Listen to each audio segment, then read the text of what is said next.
At 5:14 a.m. local time near Oman, 3 surface contacts turned toward USS Abraham Lincoln at exactly the same moment. The first alert did not come from the bridge. It came from the radar. Inside the Combat Information Center, the tactical display shifted in a way every watch team recognizes instantly. 3 tracks that had been moving parallel along the outer edge of the formation suddenly changed course together.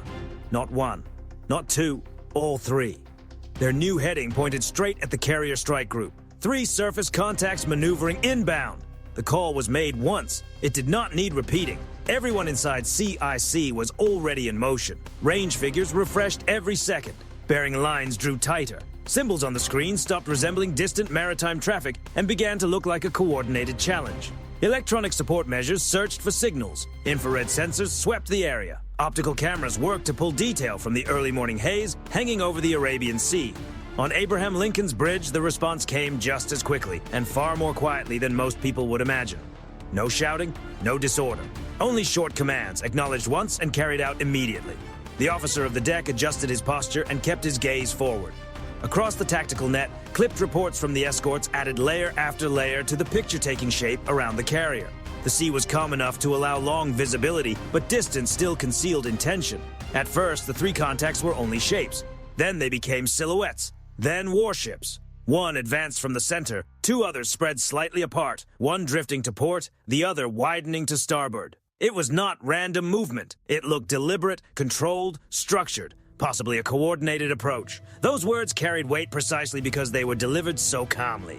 On a U.S. Navy warship, the calmest language often marks the most serious moments. Abraham Lincoln stayed on course. That mattered. A nuclear-powered aircraft carrier does not maneuver like a small patrol vessel, and it does not react impulsively under pressure. The carrier remained the center of gravity, the steel core of the formation, while the outer screen began adjusting around it.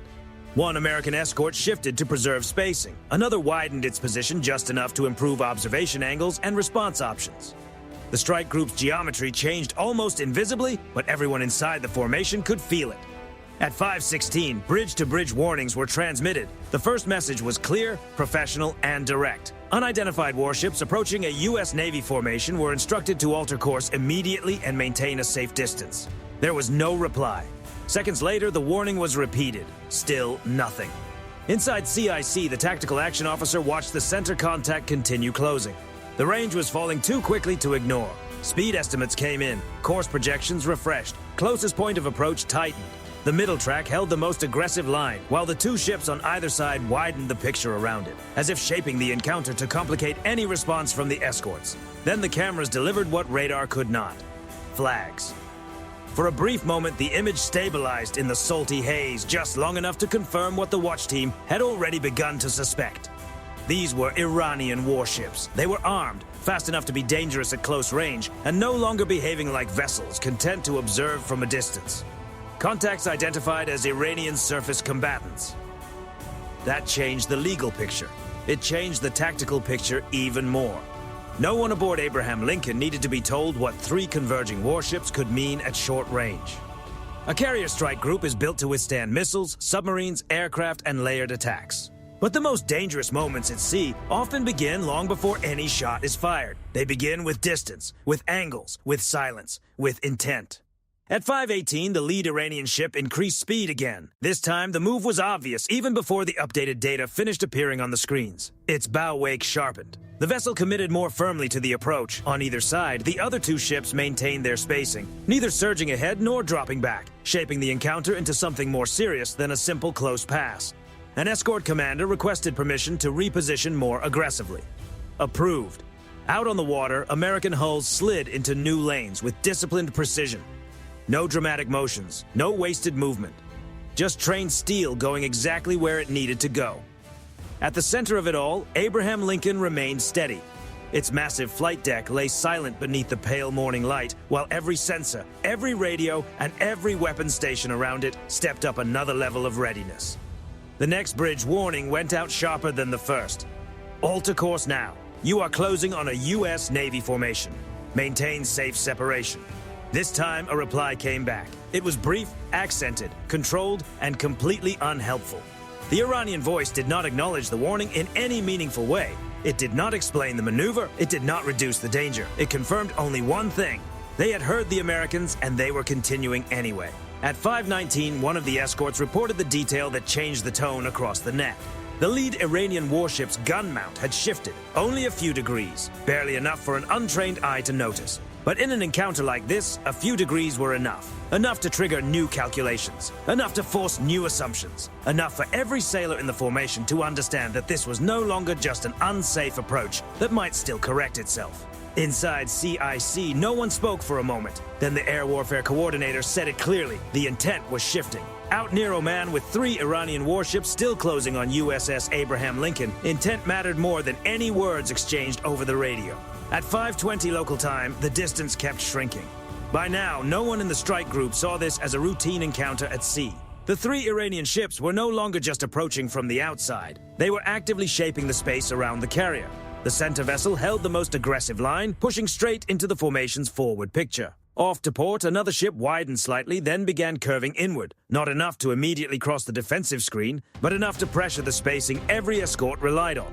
To starboard, the third ship mirrored the pattern with precise timing. It didn't rush. It stayed just far enough out to keep options open, yet close enough to demand constant attention.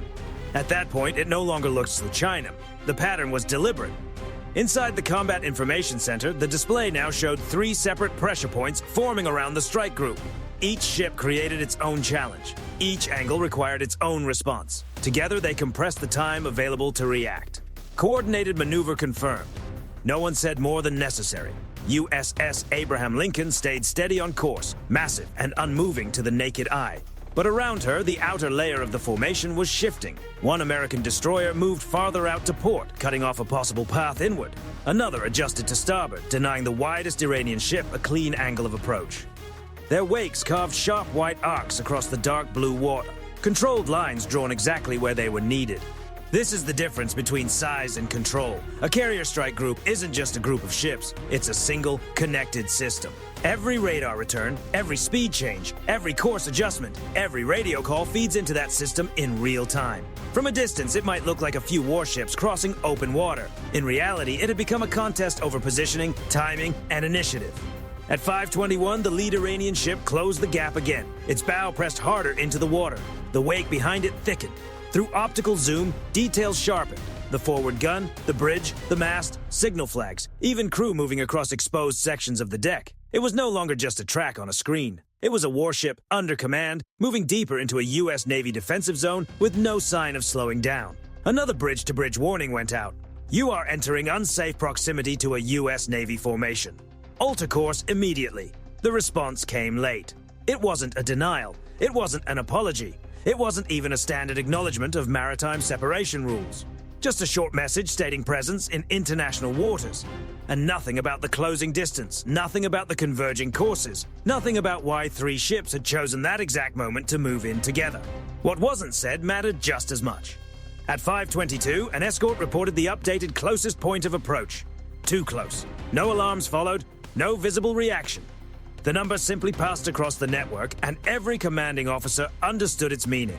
At those speeds, at those angles, even a last-second maneuver could create collision risk, confusion, or a chain of decisions that would have to be made instantly. The destroyer positioned closest to the lead Iranian ship now carried the most pressure. It had to hold space for the carrier, avoid overcommitting, and still be ready if the other 2 ships tried to close in from the sides. The captain didn't need to say much. The ship's movement said everything. More speed, a cleaner angle, a firmer line between the threat and the carrier. On USS Abraham Lincoln, preparations remained controlled but unmistakable. Flight deck crews secured exposed operations. Watch teams tracked every shift in bearing. Defensive systems moved to higher readiness. Sailors on the outer decks looked out through the morning glare as the escort screen tightened into a more deliberate shield around the carrier. Nothing about this was improvised, and that was exactly what made the moment heavier. Everyone knew exactly what phase this encounter had entered. At 5:23, the Iranian warship on the port side made its first genuinely dangerous move. It did not rush straight in. That would have been simpler to read. Instead, it angled toward a lane that forced the American screen to choose between maintaining ideal spacing and shutting down the intrusion immediately. It was a smart, tactical move, the kind meant to divide attention and stretch the response across more than one direction. The American answer came just as fast. The U.S. ship on that side increased speed and moved across enough of the lane to close the opening. Not recklessly, not for show, Just enough steel, just enough timing, just enough authority to make the message clear. You are not coming through this formation on your terms. From above, the wakes would have looked like signatures written across the sea. Iranian tracks curving inward, American tracks cutting across them. This was not random traffic, and it was not posturing. It was a real contest of seamanship, discipline, and nerve. At 5:24, electronic support measures detected another shift. One of the Iranian ships had changed its emissions profile. The report moved quickly through CIC. It was not yet the full signature of a missile engagement sequence, but it was enough to tighten the margin even further. Sensors were active. Intent was becoming clearer. Now the encounter was no longer defined only by hull movement and closing range. The invisible layer had changed too. The next bridge warning was the strongest yet. Iranian warship, alter course now. Maintain safe distance. You are creating a hazardous situation. There was no reply. Instead, the starboard side ship edged in a little more. Not much, just enough. That had been the pattern all morning. Never enough to make the next step automatic. Always enough to make restraint more difficult. At 5:25, the order came that pushed the encounter into its next phase. Launch the helicopter. Within moments, the deck crew moved with practiced speed. At the edge of Abraham Lincoln's tightly controlled center, a rotary wing aircraft was brought forward to add a new dimension to the confrontation. Until then, the pressure had been managed from the surface. Now the Americans were about to put eyes above it, because near Oman, the envelope around USS Abraham Lincoln was tightening, and the next move would not come from the sea alone. At 5:26 local time, the helicopter lifted off as the 3 Iranian warships continued closing, its rotors blurred above Abraham Lincoln's deck. Then the aircraft broke clean into the morning light and turned outward over the formation. From the surface, the situation was already dangerous. From above, it became undeniable. The MH-60R climbed just high enough to open the picture. Below, Abraham Lincoln held the center of the formation like a moving fortress, massive and steady, her weight cutting straight through the Arabian Sea, east of Oman. Around her, the escort screen had tightened into a controlled defensive arc. Beyond that arc, the 3 Iranian warships were no longer simply approaching. They were positioning. The center ship still held the hardest line. Off port, the second vessel continued bending inward in careful increments, probing for a seam in the screen. To starboard, the third maintained a wider angle, keeping distance without easing pressure. Seen from altitude, the pattern was unmistakable. This was not maritime clutter. It was coordinated compression. Inside the helicopter, the sensor feed began streaming back into the strike group's tactical network almost immediately. High-resolution optics swept across decks, superstructures, gun mounts, radar faces, exposed crew positions, and wake patterns. Every meter of distance, every degree of heading, every visible change in posture. What radar had suggested, airborne eyes now confirmed. The Iranian ships were operating as a set. At 5:27, the helicopter delivered its first full visual update. The lead warship's forward gun was still offset from centerline, no longer resting in a neutral position. The portside ship showed visible topside movement near a weapons station. The starboard vessel's radar was rotating through its cycle faster than before. None of it had crossed the final threshold. All of it moved the encounter closer to that line. Air contact has visual on all 3 surface threats. The report was clinical. That made the moment more serious, not less. On Abraham Lincoln, nobody needed dramatic language to understand what the helicopter had provided. It had removed uncertainty, and at sea, uncertainty is sometimes the only thing that slows escalation. Bridge-to-bridge warnings continued. Iranian warships, you are closing on a U.S. Navy formation at an unsafe distance. Alter course immediately. This time, the helicopter added its own voice. From above, the aircrew transmitted directly to the ships below, making it clear they were being observed from both the surface and the air. It was not an attack profile. It was deliberate overwatch, documented in real time, a signal that every move from this point forward would be seen, recorded, and assessed as it happened. The response from below was silence. At 5:28, the central Iranian ship increased speed again. Not dramatically. That would have been easier to interpret. Instead, it added just enough speed to cut reaction time across the entire formation. On the tactical display, the change looked small. On the bridge of the screening destroyer directly in its path, it changed everything. The American ship ahead of the carrier adjusted course by degrees, placing itself more squarely between Abraham Lincoln and the tightening contact. The turn was sharp enough to be unmistakable, controlled enough to remain fully professional. Steel moved in front of steel. No speeches, no warning shots, just a destroyer stepping directly into the line of pressure. From the helicopter camera, the wake geometry changed immediately. The U.S. escort carved a cleaner blocking angle. Now the lead Iranian vessel faced a choice. Open the distance or continue advancing into a narrowing corridor with an American warship directly in front of it. At 5:29, electronic support measures picked up another shift. One of the Iranian ships had begun intermittent targeting activity. Not a full lock, not a sustained sequence, but enough to stand out from routine emissions. Enough for the team inside CIC to update their assessment. This was no longer just aggressive maneuvering, it was starting to resemble pre-weapon behavior. The report spread across the formation instantly. On the screening destroyers, weapons crews narrowed their focus. On USS Abraham Lincoln, command teams reviewed timing, angles, and response authorities again. In the helicopter above, the aircrew held a steady orbit, watching the ships below as if waiting for a single visible move to force the next step. Then the moment came that pushed everything to the edge. At 5:30, the Iranian ship on the port side broke its controlled pattern and turned sharply inward. It wasn't a wide maneuver, it was sudden, direct. The kind of move that rapidly shrinks safe distance and demands an immediate answer. The U.S. destroyer on that side reacted almost instantly, accelerating forward and closing the gap before the move could turn into a crossing threat. For a few seconds, the space between them looked dangerously tight. The helicopter dipped lower. Its cameras now showed crew gathered near exposed sections of the Iranian deck, spray breaking over the bow, the forward gun still offset, the ship pushing into water that no longer felt like routine navigation. The American destroyer held its position with exact discipline, cutting across just enough of the path to stop the advance without creating a collision. This was control at its highest level. Not loud, not reckless, but completely decisive. At 5:31, the lead Iranian ship did not back off. Instead, it kept the pressure on, adjusting just enough to maintain its weapons angle while staying inside a distance every surface warfare officer would recognize as unacceptable. To starboard, the third ship edged closer again. The portside vessel remained blocked but still present. 3 threats, 3 angles, 1 carrier at the center. Inside the helicopter, the tactical coordinator made the call no one wants to make too early. Possible hostile intent. Possible, not confirmed. That single word held the entire situation in suspension. Because near Oman, no shot had been fired. Not yet. But from the air, from the escorts, and from the bridge of USS Abraham Lincoln, one fact was now clear. The next wrong move would not look accidental.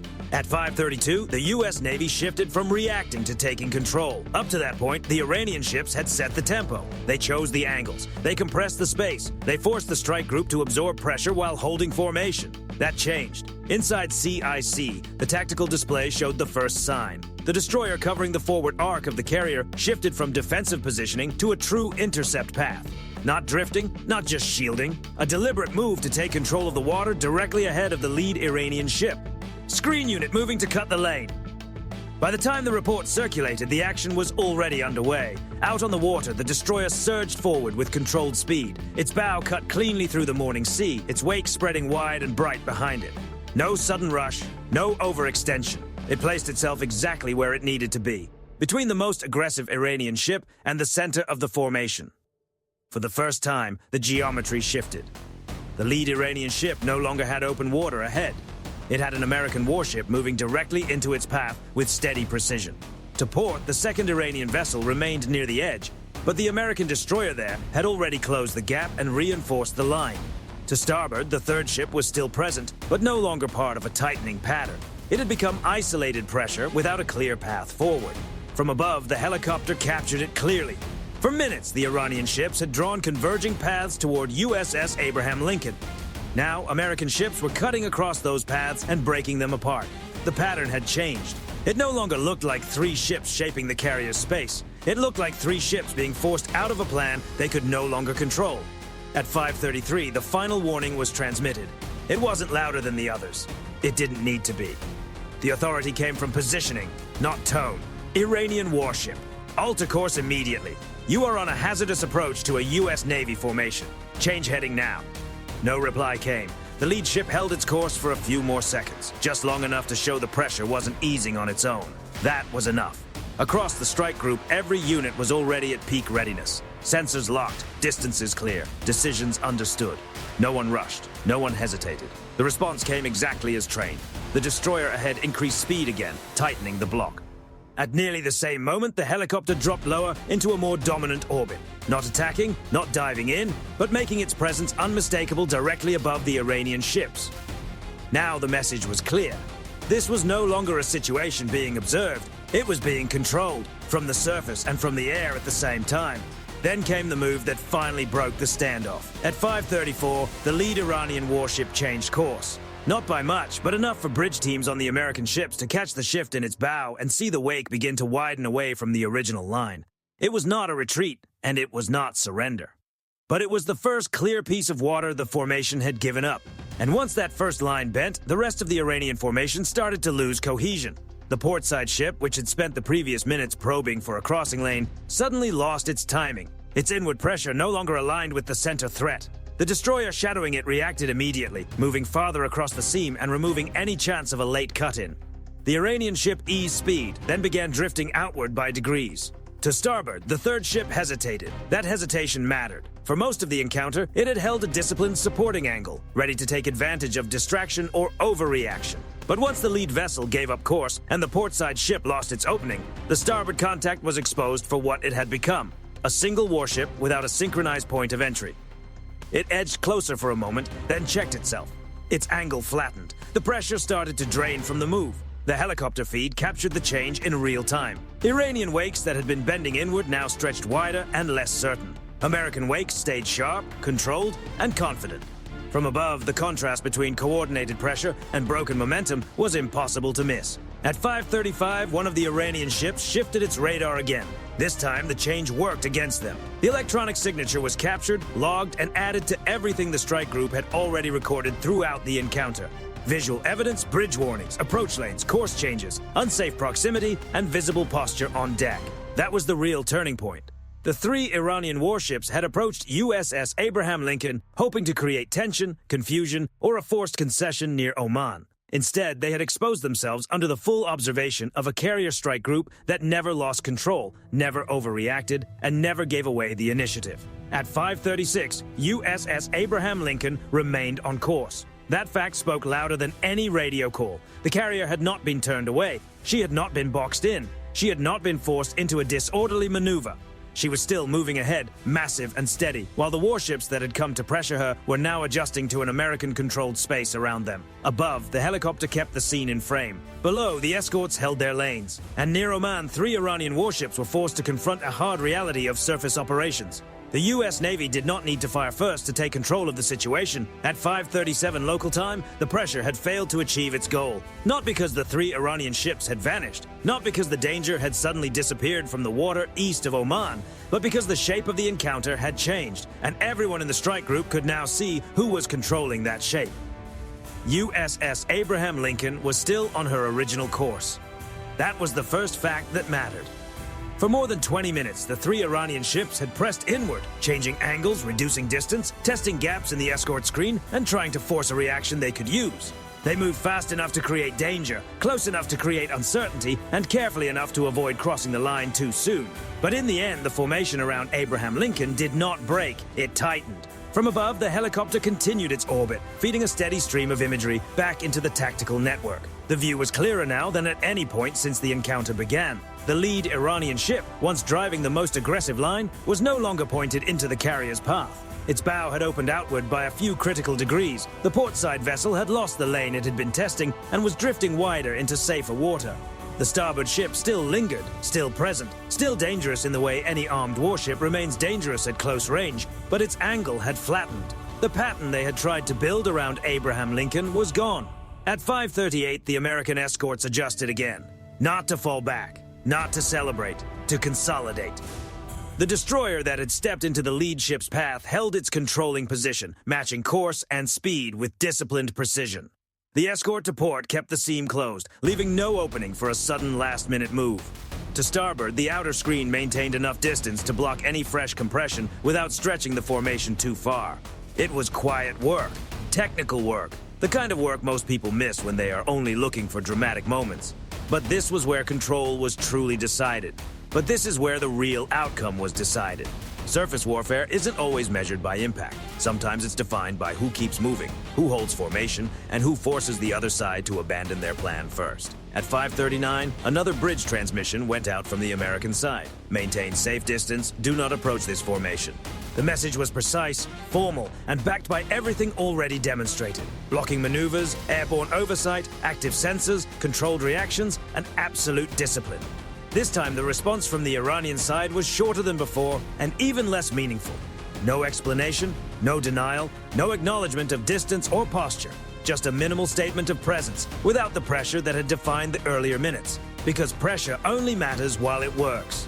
At 5:40, the helicopter passed another visual update. Movement on the Iranian decks had slowed. The forward gun on the lead ship no longer held the same offset position. One vessel reduced speed slightly. Another widened its wake just enough to confirm it was drifting outward. No one wanted to look like they were backing off, but no one was still pressing forward either. On USS Abraham Lincoln, the tempo didn't return to normal. Not yet. Watch teams stayed fully engaged. Defensive stations remained ready. The flight deck stayed tightly controlled. Every console inside CIC still carried the weight of what had just happened. But something had changed. Now, the situation was being managed from a position of control, not absorbed under pressure. And at sea, that difference changes everything. By 5:41, the strike group had what it needed. Every aggressive course change had been recorded. Every warning call logged. Every emission shift captured. Every movement, every angle, every failed attempt to break the escort screen was now documented. Clear, time-stamped, undeniable. The 3 Iranian warships had not just failed to disrupt the carrier's movement. They had revealed how they operate under pressure, how they coordinate, how they probe, how they hesitate when blocked, and how quickly their structure breaks when they lose initiative. That was the second key outcome. They had come near Oman to test USS Abraham Lincoln. Instead, they gave the U.S. Navy a real-time look at their tactics. At 5:42, the space around the carrier opened up a little more. Nothing dramatic, no announcements, no visible celebration, but the formation moved differently. The pressure had eased. The escort screen no longer bent under converging lines. USS Abraham Lincoln continued forward through the dark blue water, steady, controlled, and unhurried, while the ships that had tried to crowd her were now separated by distance, timing, and their own disrupted approach. From the helicopter's camera, the final picture was clear. The carrier remained centered and stable. American escorts held clean, deliberate lanes around her. Farther out, the Iranian ships no longer formed a coordinated pattern. They were just 3 ships again, still armed, still worth watching, but no longer shaping the encounter they had tried to control. At 5:43, the tactical summary moving through the strike group reflected the tone of the entire morning. No damage to USS Abraham Lincoln, no breach of the escort screen, no forced maneuver, no loss of initiative. That was the result. Near Oman, 3 Iranian warships attempted to compress, pressure, and challenge a U.S. carrier strike group at close range. They didn't sink a ship. They didn't force a turn. They didn't break the formation. What they actually did was reveal themselves to a force trained for the most difficult kind of encounter. The one that unfolds in the moments before anything irreversible happens. USS Abraham Lincoln never stopped moving, and that's how it ended. 3 warships moved in to trap a carrier near Oman. What they left behind was something else entirely, a clear example of how control is taken without losing composure.